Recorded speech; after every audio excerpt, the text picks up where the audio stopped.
बल युरीदुल इंसानुल यफजुरा अमामा। मसला यह है कि इंसान ख्वाहिश करता है कि यह बदकारी करता चला जाए। ये इसके अंदर का जो नफ्स है, ये गुनाह का इतना दिल दादा हो गया। मसला इसकी वजह से ये इनकार कर, ऐसा नहीं है।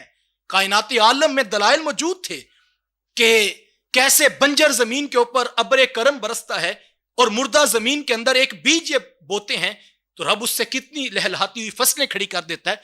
ये मुर्दा जमीन को जिंदगी किसने दी थी?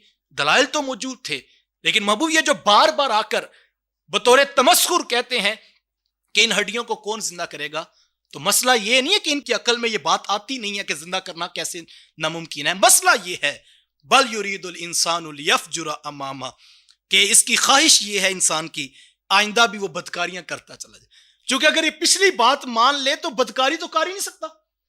अगर ये बात मान ले कि मुझे खड़ा किया जाएगा, मुझसे पूछा जाएगा, जिसने मुझे पैदा किया उसके आगे मुझे जवाब देना होगा, अगर ये इतनी सी बात समझ जाए और अपनी रूह में उतार ले तो फिर तो बदकारी कर ही नहीं सकता। महबूब ये जो इनकार करता है इसकी वजह यह है, इसका दिल ये चाहता है कि ये गुनाह करे, और जो आगे गुनाह करना चाहता है उसके लिए पिछली बात का इनकार करता है। फिक्र आखिरत और अकीदा आखिरत और गुनाहों का इतना जोरदार आपस का मिलाप है जो इन दो आयतों से समझ आता है। और आज भी अगर आप देखें, जो शख्स गुनाह की जिंदगी गुजारता है वो मौलवी की तकरीर का यूं ही मजाक तो नहीं उड़ाता, वो उलमा का तमस्खुर क्यों उड़ाता है? अगर ये बात मान ले तो जमीर अंदर से उठ पड़ेगा और वो गुनाह नहीं करने देगा। तो कुरान ने कहा कि ऐसी इंसान की जो फिक्री कजरवी है, जो इसके अंदर का रोग है, जो इसके अंदर का जो है वो गुनाहों के ऊपर इसको जो लुत्फ आता है, ये छुपी हुई बात है इंसान के दिल की कि क्यों नहीं मानता। देखिए, रब का एक मर्तबा कह देना भी काफी था, लेकिन सैकड़ों सैकड़ों हजारों आयात और मुख्तलिफ सीगों के साथ सैकड़ों आयात के अंदर इसी मजमून को बार बार क्यों बयान किया? तो उसकी हिकमत और उसकी वजह इल्लत बयान की। महबूब मसला ये नहीं है कि इनकी अकल में ये बात आती नहीं है।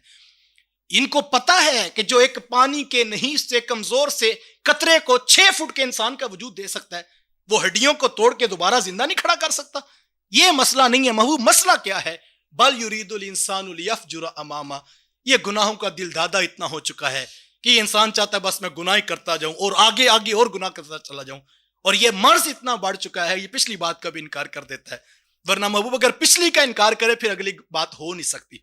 ये दोनों चीजें मुझे और आपको आज के इस दर्स में पीक पॉइंट अगर आप कहें तो अगर समझ आ जाए, आज भी यही मसला है। बस ये बदकिस्मती होती है इंसान की, वरना इंसान के अंदर ज़मीर जो जाग रहा था। मुझे अच्छी तरह याद है जब हमने हजरत के पास नया नया जुमा पढ़ना शुरू किया तो 15-16 साल उम्र थी, तो एक लगन होती 11 साढ़े 11 कॉलेज से आकर जो है वो दोस्तों को इकट्ठा करना, 10-15 नौजवानों का ग्रोह जो है वो पहुंचना मरकज में जाके इमाम आशी बांधने। अजीब कैफियत थी उस वक्त, तो नए नए लोगों तक जाकर दावत देना।